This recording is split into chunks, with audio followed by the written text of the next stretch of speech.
कि जब ये भक्त जन आते हैं, शादी होती है, फिर खुशी होती है, कोई ठिकाना नहीं रहता, और जब ये चले जाते हैं मैं एकांत में बैठकर फिर रोता हूँ। क्यों रोता हूँ? ये भगवान कहीं इनको कोई वहां काल के दूत डगमग ना कर दें और इन पुण्य आत्माओं को बर्बाद ना कर दें। जब ये ज्यों के त्यों वापस आ जाते हैं तो मुझे बड़ी खुशी होती है कि काल के कीड़े से बचे हुए हैं। साध मिले साड़ी सादी होंदी विछड़ दिया दिलगीरी वे, अख दे नानक सुनो जहाना मुश्किल हाल फकीरी वे। कि इस काल के जाल में ये साधना बड़ी टेढ़ी खीर है, फिर भी परमात्मा मदद करता अपनी पुण्यात्माओं की। अब कहा कि पति मिलन की विधि बताऊं, सुन सुरता चित लाके, सतपुरुष से कर ले सगाई तो गुरु बिचोला बना के। सत्संग बान बैठिए लाडो दान की मेहंदी लाके, पांचों गहने पैर सुहागण सतनाम की बिंदी लाके। और प्रेम की लाली लाके अपना क्यों ना पति रिझावे है। अब इसके अंदर सब वो गहने बताए गए हैं कि जैसे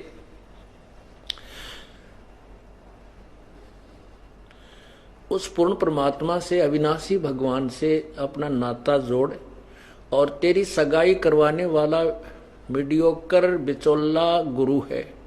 आत्मा से परमात्मा का संयोग, परमात्मा से आत्मा का संबंध कराने वाला गुरु जी होते हैं, और उस सतगुरु से बिचौला बना के आप उसकी परमात्मा से सगाई करा ले।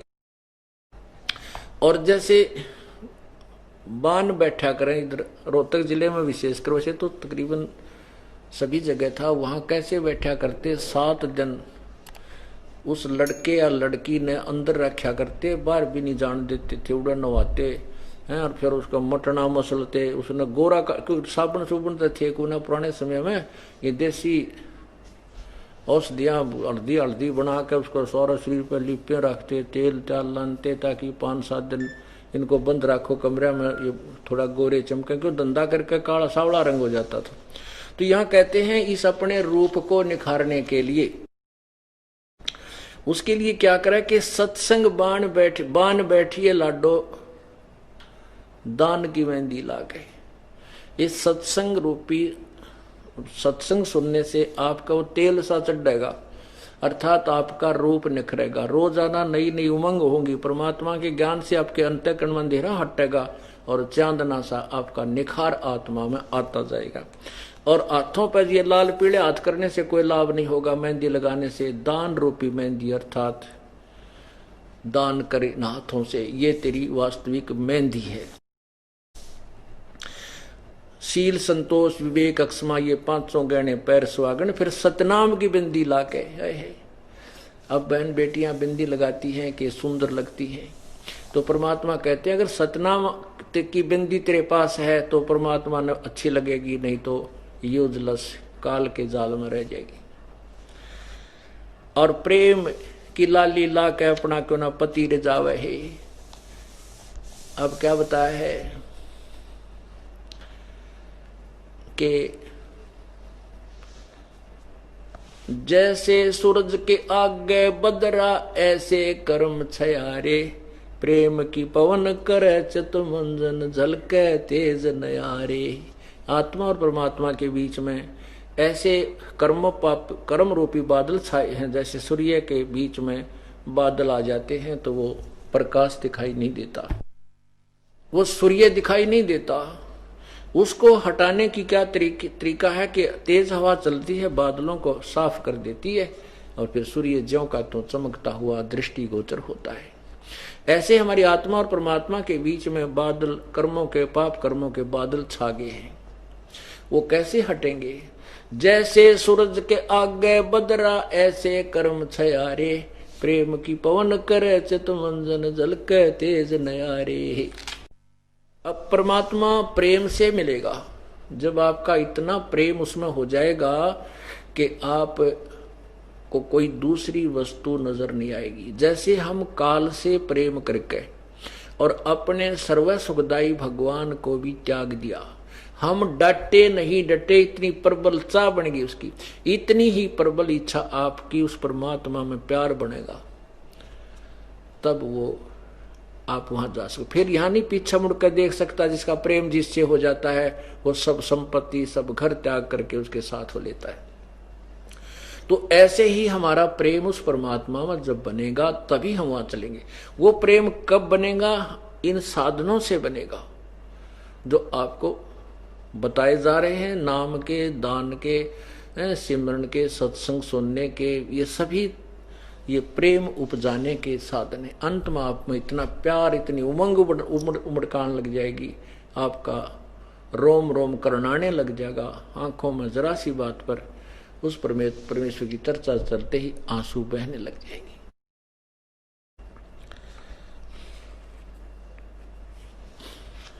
तो क्या बताते हैं कि तब परमात्मा को कि इस जो आप लिपस्टिक लगाते हो ये तो नकली काम है, वास्तविक लिपस्टिक वो लगाओ उस प्यार वाली परमात्मा के प्रति आपका प्रेम उत्पन्न हो, तब भगवान ने तुम प्यारी लगेगी। आत्मा को समझाया जा रहा है। जाप अजप्पा जप के अपना दहेज बना लिए, अनहद बाजा बाजन लग गए तब खुशी मना लिए।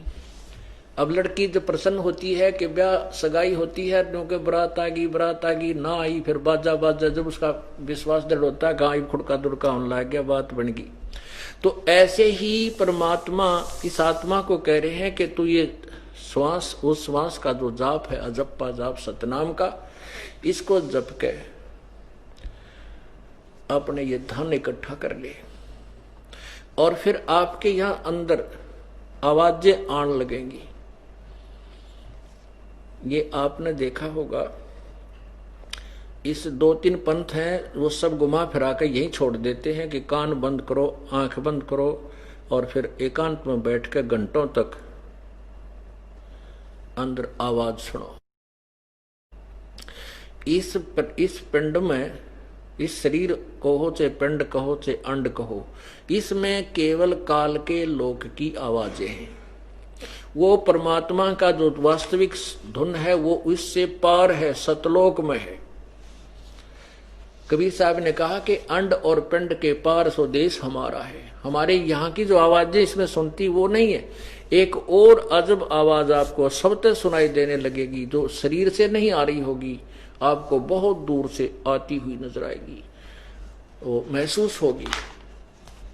ये शरीर में सुनने वाली धुन व्यर्थ है। तो कहते हैं वो जो तेरा अनहद बाजा बाजन लागे फिर खुशी मना लिए। जब मान लेना कि पति यानी वो तेरा दुल्हा निकट आ रहा है, अब आ लिया, यानी जो बाजा बाजन लग गया आवाज, तो समझ लेती है लड़की कि अब बात बन चुकी है, वो प्रवेश कर चुका है नगर में। अब क्या बताते हैं, आवे ब्रहा कबीर लेन ने खुश होकर चालिए, और प्रेम की बारिश होने लगे फिर मलमल ना लिए। उस परमात्मा के प्रेम में आपकी रह रहकर आंसू बहेंगे, और सार शब्द का सुरमा घालिए तब पति को भावे। काजल जो आंखों में डालती हैं बहने, कहते हैं उस मालिक ने जब अच्छी लागेगी आत्मा, जब तेरे पास सार शब्द का सुरमा यानी वो काजल डाल रखा होगा, क्योंकि सबसे पहले काजल दिखेगा और बिंदी, यानी सतनाम और सारनाम देखेगा वो परमात्मा, और तब आपको पसंद करेगा। फिर उसके लिए क्या बताया कि आदिन्नी की मांग बरा ले चलिए नाड़ झुका के, और संत समागम बरात्री वो ले जावेगा ब्याह के। अब आदिन्नी नम्रता साधु का भगत का पहला गहना होता है, लक्षण होते हैं, नम्रता रखे। आदिन्नी की मांग बरा ले चलिए नाड़ झुका के, ऊपर न मुंह करके तो ऊंट चला करते हैं, अहंकार करना, ऊपर को मुंह करके चलना, अहंकारी बनना।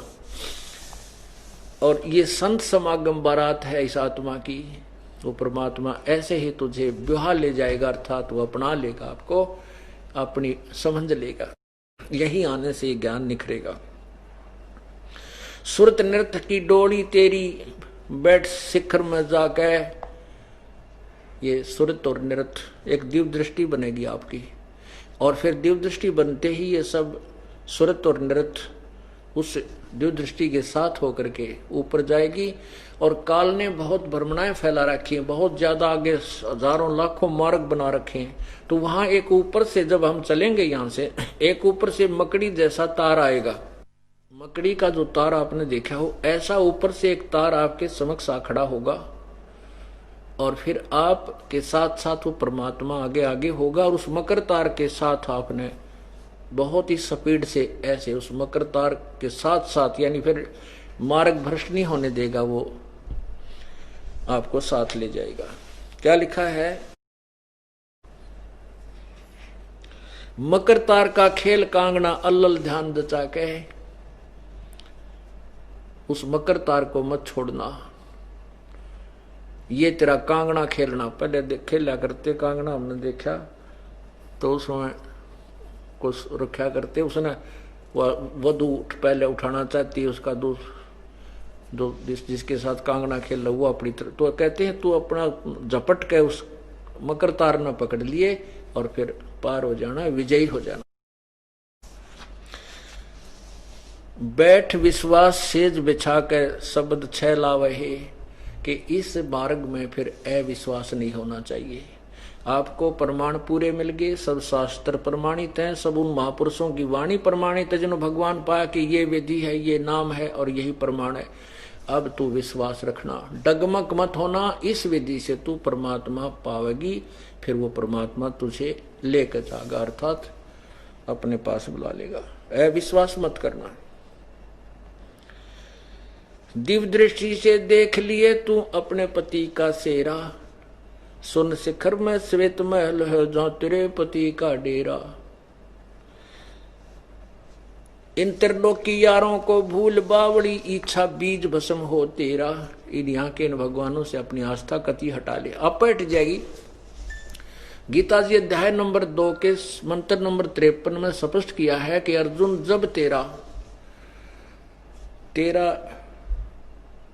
जिसमें तेरा मन नाना प्रकार के भ्रमित करने वाले शास्त्रों से हटकर, ज्ञान से हटकर एक तत्व ज्ञान पर आश्रित हो जाएगा, तब तो तू भक्त बनेगा। फिर लिखा है कि अर्जुन, जब जैसे बहुत बड़े जलाशय की प्राप्ति के उपरांत, बहुत बड़े जलाशय की प्राप्ति के उपरांत जिसमें उस छोटे जलाशय में जैसी आस्था रह जाती है,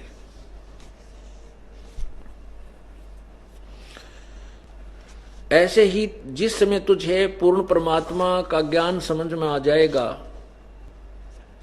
तो उस समय जब तुझे पूर्ण परमात्मा की महिमा का परिचय हो जाएगा, तत्व ज्ञान के आधार से जब तुझे ये ज्ञान हो जाएगा, तो उस समय पूर्ण परमात्मा की प्राप्ति यानी गुणों से परिचित हो जाने के बाद जो अन्य भगवान है, जो ब्रह्मा विष्णु महेश ब्रह्म पर ब्रह्म मैत्री, जो आस्था रह जाएगी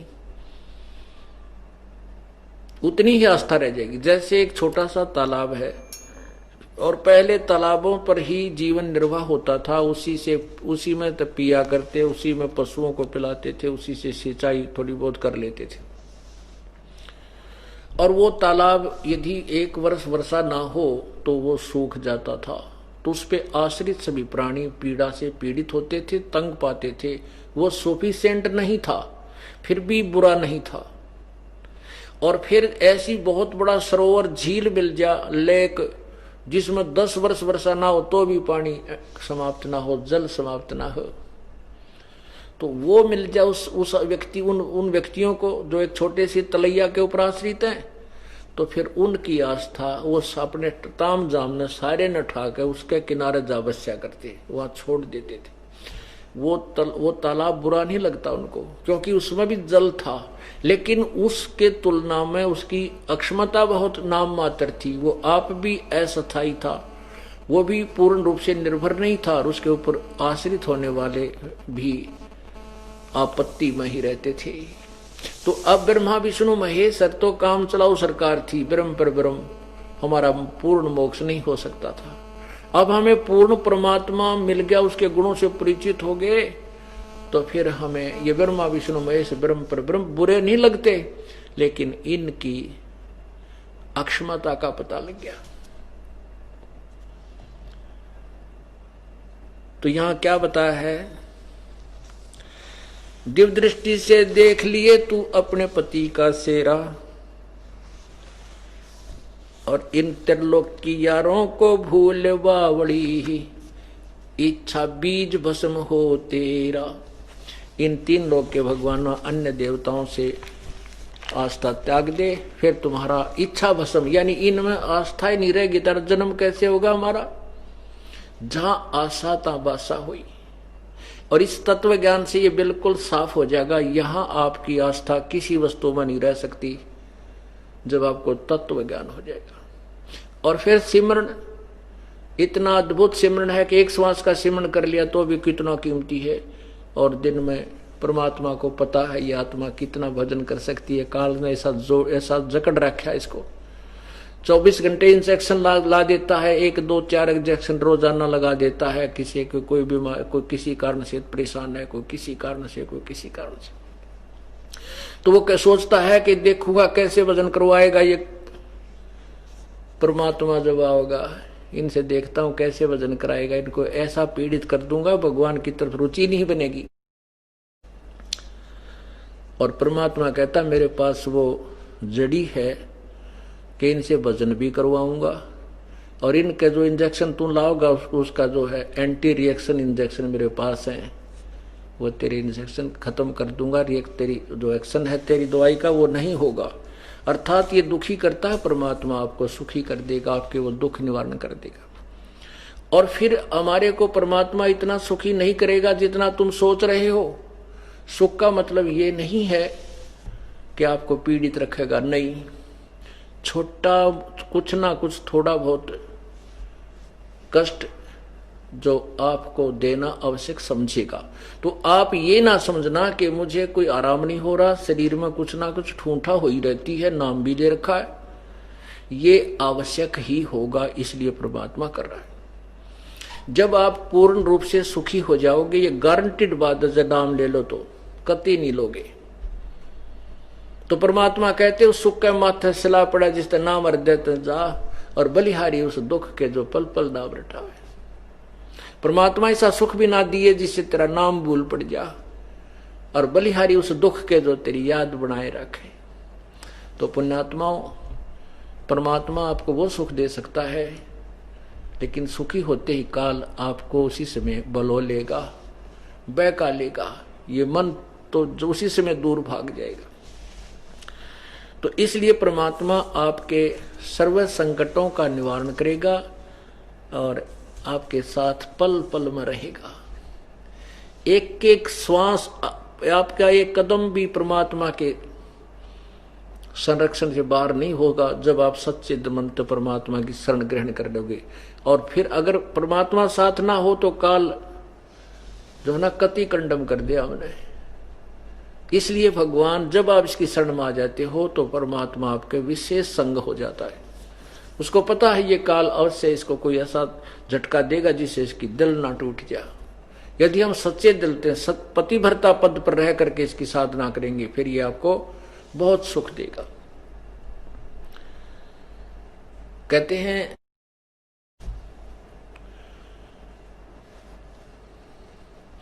पतिव्रता जमी पर जो जो धर है पाँव, समृत झाड़ू देत है ना कांटा लग जावे। पतिव्रता यानी जब हम अपने एक परमात्मा कबीर परमेश्वर पर तन मन धन से आश्रित हो जाएंगे तब हम पतिव्रता होंगे, हम अव्यभिचारी होंगे। और फिर उस पतिव्रता पत्नी की यानी उस पतिव्रता आत्मा का परमात्मा कितना साथ देता है। उसके जीवन रूपी मार्ग में जितने भी पाप रूपी कांटे होते हैं उनको बुहारता चलता है। पतिव्रता जमी पर जो जो धर है पाँव, समर्थ झाड़ू देत है ना कांटा लग जावे। कि मेरी प्यारी आत्मा को इसके जीवन के सफर में कोई दुख ना आ जाए, वो आगे से आगे तेरे पाप रूपी कांटों को साफ करता चलता है। आपको पता भी नहीं। आप तो एक आधी दुर्घटना ऐसी हो जाती है कि नो बिल्कुल पिन पॉइंट पर आपको बचाता, फिर आप धड़धड़ी सी बुंदा, ओह आज भगवान की शरण में ना होता तो नाश हो गया था। और उससे पहले आपको पता भी नहीं कितनी रक्षा आपकी कर दी उस परम पिता ने। एक आधा झटका तो इसलिए दे है तेरी आंख खुल जाए कि मैं ही तुझे तेरी रक्षा कर रहा हूं और सब कुछ मैं ही कर रहा हूं, ताकि इस भगवान में आपका और दृढ़ विश्वास बने। नहीं तो आपके ऊपर इतना भी कष्ट ना दे परमात्मा। वो आवश्यक होगा तभी देता है। ये कहते हैं राज्य क्रम ताराम की रजा दरे जो शीस, और दास गरीब दरस परस तिस बैठे जगदीश। अब हम ऑपरेशन थिएटर में आगे हैं तो हमने उसमें कोई अपनी नहीं चलानी चाहिए, वो तो डॉक्टर ही करे जो करे, बस आंख मीच कर लौट जा। डॉक्टर कभी अहित नहीं करेगा। ऐसे ही हम परमात्मा के इस ऑपरेशन थिएटर में आगे जहां जन्म मरण का रोग कटेगा, तो ईब हमने अपनी नहीं चलानी चाहिए, समर्पण कर देना चाहिए डॉक्टर कबीर परमात्मा को। बोलो सतगुरुदेव।